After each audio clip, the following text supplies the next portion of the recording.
Сәлеметсіздер ме достар? Бүгін мен сіздерге өте нәзік және дәмді сникерс тортын жасап көрсетемін. Тортты жасау үшін екі бөлімге бөлемін. Бірінші бөлімінде бисквитін дайындап аламыз, екінші бөлімінде кремін дайындаймыз. Бисквитті дайындау үшін қажетті заттар: қант, какао, 6 жұмыртқа, разрыхлитель, сұйық май, ұн және су қажет болады.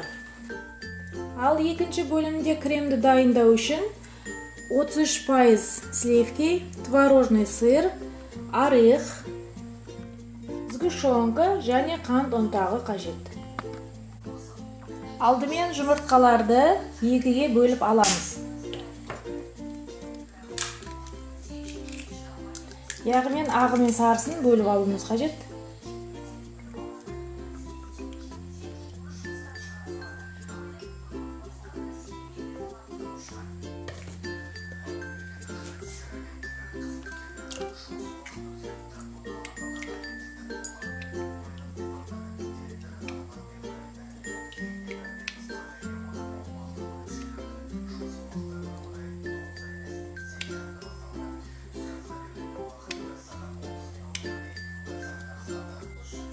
Жұмыртқаны ағы мен сарысынан айырған кезде ыдысымыз құрғақ болу керек және ақуыздың ішіне сарыуыз түспеуі қажет.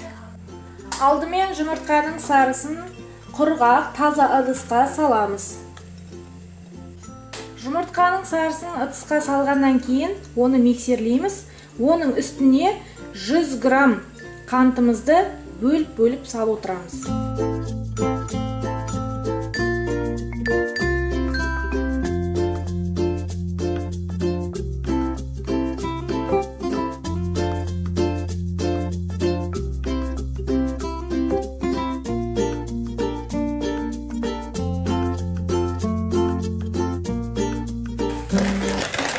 Миксерлеп болдым.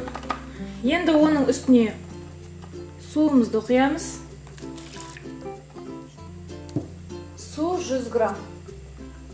Одан кейін 130 грамм майымызды құямыз. Енді жақсылап миксермен араластырамыз.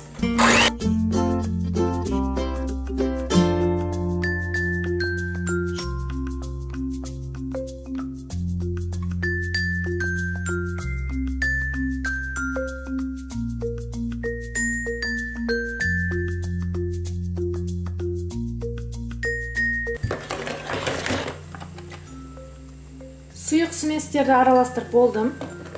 Енді оның үстіне құрғақ сместерімізді саламыз. Яғни 200 грамм ұнымызды саламыз.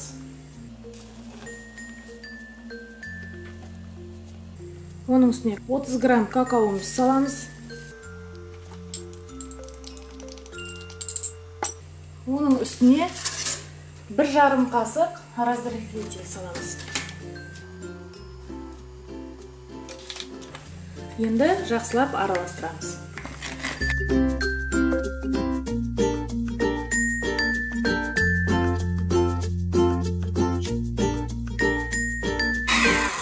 Араластырып болдық.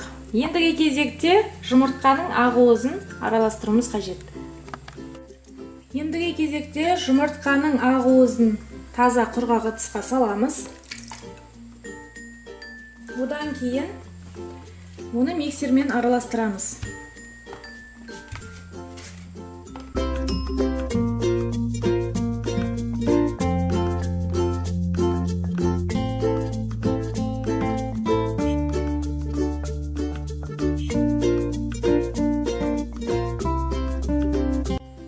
Оның үстіне 75 грамм қантты бөліп құямыз.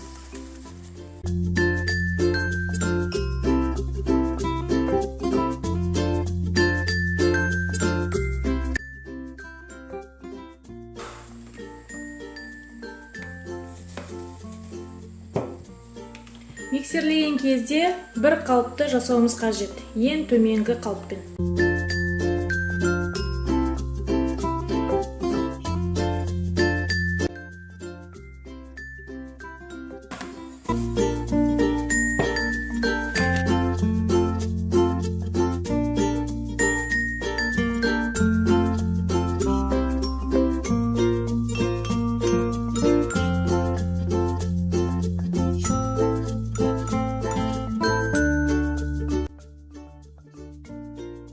Ақуызды миксерлеп болдық. Міне осылай түрде шығуы қажет. Енді ақуызымызды саламыз.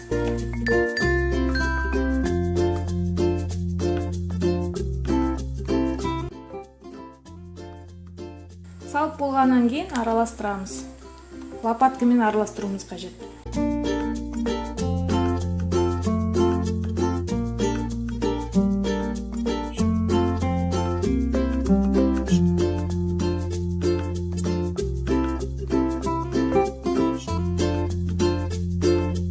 Тестімізді жасап болдық. Енді оны арнайы ыдысқа құямыз. Арнайы ыдысымызға астыңғы жағына бумага для выпечканы салып, үстіне дайын болған тестімізді саламыз. Оны 3 бөлікке бөлу үшін оны арнайы құрылғымен өлшеп алайық.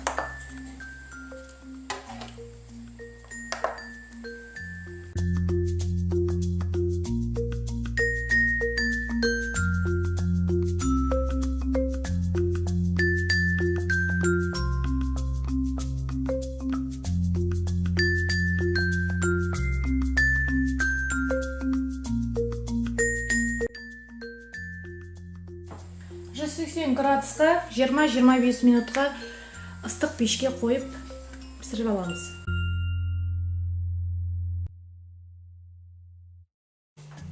Енді үшінші бөлікті арнайы формаға саламыз.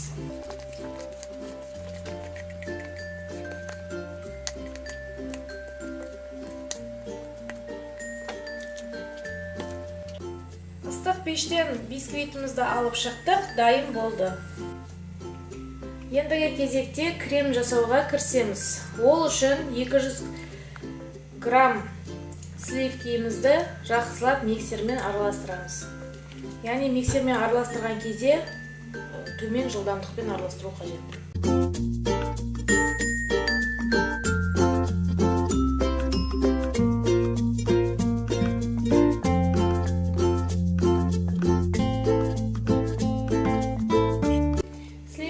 Үстіне қант ұнтағын саламыз.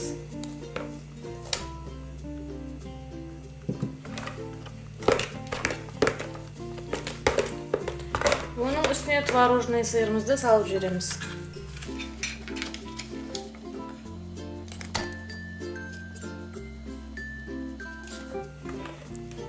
Салып болғаннан кейін араластыруымыз қажет.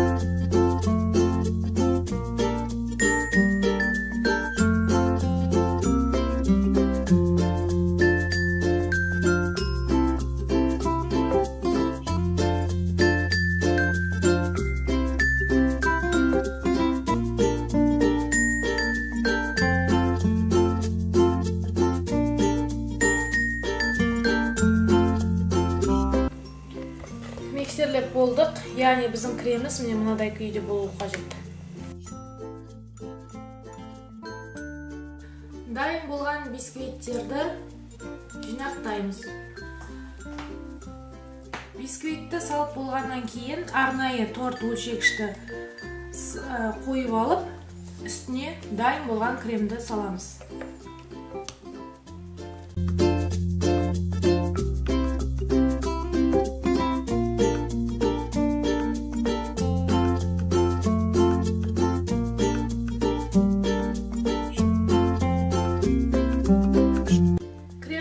Болғаннан кейін оның үстіне екінші бисквитті саламыз.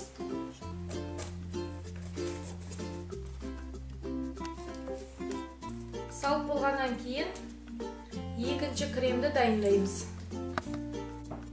200 грамм клегейді ыдысқа салып, оның үстіне 200 грамм орехты саламыз да қасықпен араластырамыз. Екінші крем дайын болды. Енді оны екінші бисквитіміздің үстіне саламыз.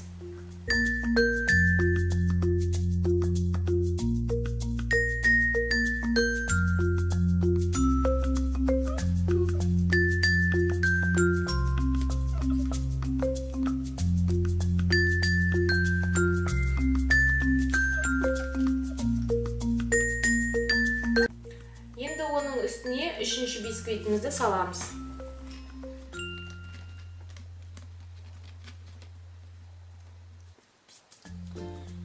Дайын болған тортымыздың үстіне ганашты дайындауымыз қажет. Ганаш дайындау үшін шоколад, сұйық май және арих қажет. Алдымен таза құрғақ ыдысқа 70 грамм сұйық майымызды құямыз. Оның үстіне 200 грамм шоколадымызды салып, газге ерітеміз. Ерітілген шоколадның үстіне орехімізді саламыз. Салып араластыруымыз қажет. Дайын болған ганашымызды торттың үстіне жағамыз. Ендігі кезекте дайын болған ганашымызды тортымыздың бетіне құямыз.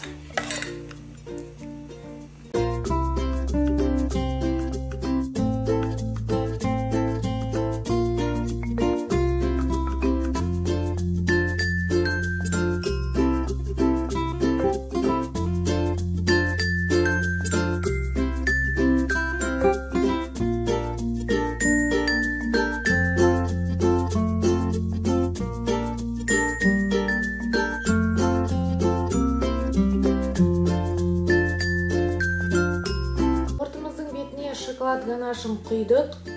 Тортымыз дайын болды. Өте әдемі шықты.